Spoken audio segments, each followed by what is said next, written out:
Hi everyone, my name is Anna and this is my YouTube channel, Mastering the Techniques of Cooking. Welcome, welcome.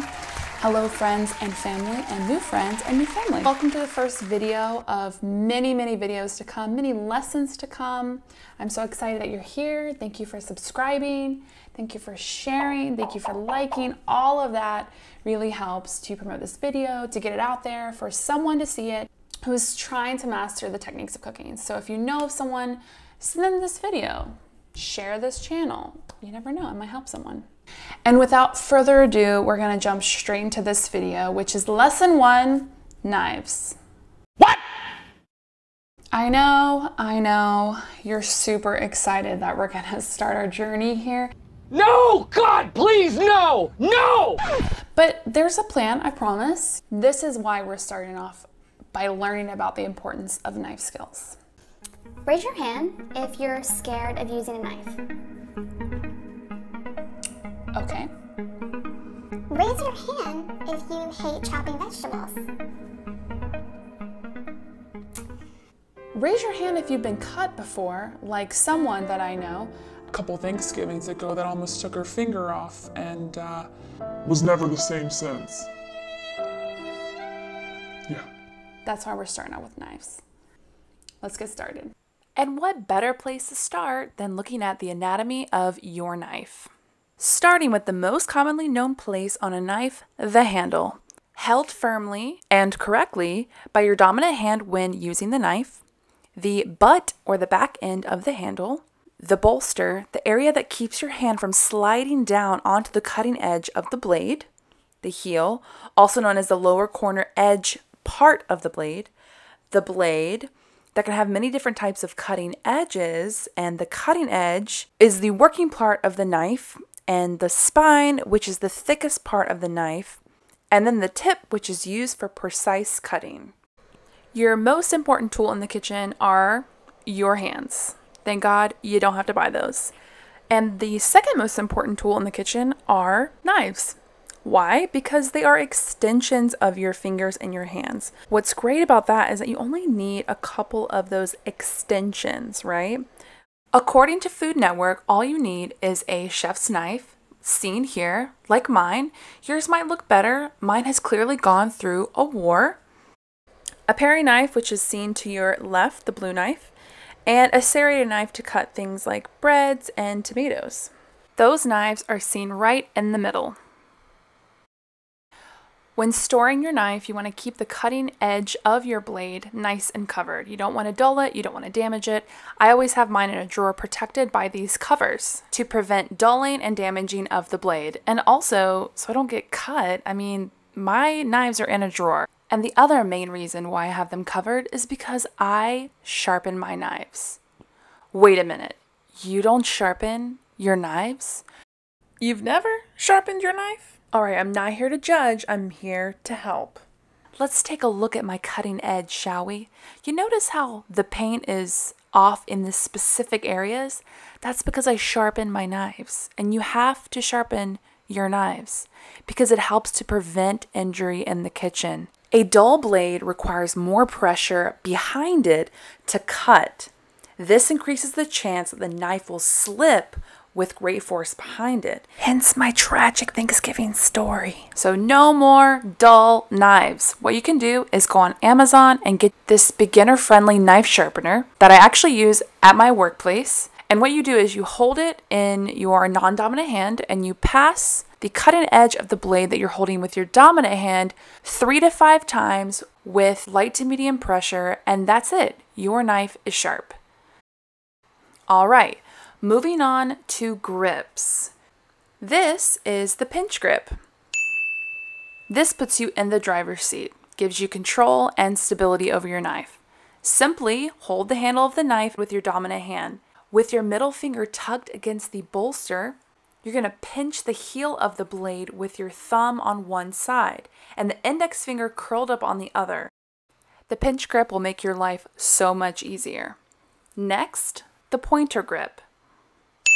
This grip is all about precision. The pointing grip with the finger on the spine is the grip for slicing or doing delicate work for that fine tip control. But try both of these grips out and see which one you favor. The goal is control and stability. So if you have that, it doesn't matter. Unfortunately, when we start out learning our knives, we want to be so far away from the cutting edge and the blade because we're scared we're going to get cut. And I get it, that's understandable. However, I encourage you to just crawl up a little bit more on your handle, find where your finger meets the heel and the bolster of the blade, and kind of rest there. Switch between the pointer grip and the pinch grip and see which one's more comfortable with that stability. You're going to feel a difference when you're mastering these grips, which one feels more comfortable, and just gravitate towards that and practice off of that one. So go from this, no, to this, yay. Back here again, no, yes. Please stop doing that. Okay, very good. See, all you have to do is practice and you can be as good as the professionals. Bonus grip. I don't know if this is called the two-hander, but I call it the two-hander because of two hands. It's all about the pinch grip and the guider hand. This is not for beginners, but we'll get there. All right, we're almost there. You're doing a great job. So we talked about how the dominant hand is holding the knife correctly using either the pinch grip or the pointer grip and holding it firmly. But what is the other hand doing? And that is called the claw technique. The claw will prevent you from getting your fingers chopped ever again. The claw grip also helps you achieve a clean cut because the knife is under your control and guided by your knuckles. That's what sets this grip apart. I think the best way for you to learn as the viewer is to get in the kitchen and start doing these techniques yourself. So go ahead and get a vegetable that you enjoy chopping. And if you don't enjoy chopping any vegetables, just find something in your fridge and we're going to practice this technique, the claw and whatever grip that you want to practice with. Important tip to remember is that you always want to stabilize anything you're about to chop. Thank you for coming to my TED Talk. Okay, so the claw grip we have determined stabilizes what you're chopping, right? I have my thumb in the back anchoring my food, and my knuckles and the blade will be going together down the stalk of the green onion. I'm going to be guiding the knife with my knuckles with my fingers tucked away from the cutting edge of the blade. As I'm anchoring with the tip and doing a saw-like motion with the knife, my fingertips are just tucked away as it's guiding all the way down to the thumb. That's it. Let's try one more time together. Pick your grip and get your claw ready, and we're going to start chopping. I know you can do it. Tuck those fingers as you're chopping. Let the knuckle meet the blade of your knife and never let them unmarry each other. And then you're going to guide all the way to the end. Ta-da, you did it! And you're going to simply clean your blade nice and slow with your finger if you feel confident to do that. If you don't do it. Oh my God! Wow! You're practically a professional. Oh my gosh. So I'm going to show you guys just a different vegetable, which is the red onion, clearly. And I'm going to show you guys my grip, how I anchor with my thumb on a oddly shaped vegetable, or if your onion's already been pre-cut into like a very odd shape and you think to yourself, oh, I can't really grip it properly. Yes, you can.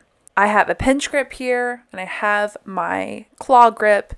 And I'm simply going straight down with the knife with full control, making julienne cuts with my red onion. We'll go into knife cuts a little bit more in the next video. A lot of times whenever we get to the end of whatever we're chopping, it gets those little small bits where we're not really sure how to finish the job, right? So whenever you do this, you always just kind of want to grip on either side to hold it, to make it stable, right? Go straight down with the knife and that's it. You don't have to really think hard about it, just to finish that uniformity. And that is how you simply learn how to chop vegetables. Thank you so much for watching my video. Make sure to subscribe to my channel and like and share this video with your friends. And I'll see you in the next video. Bye!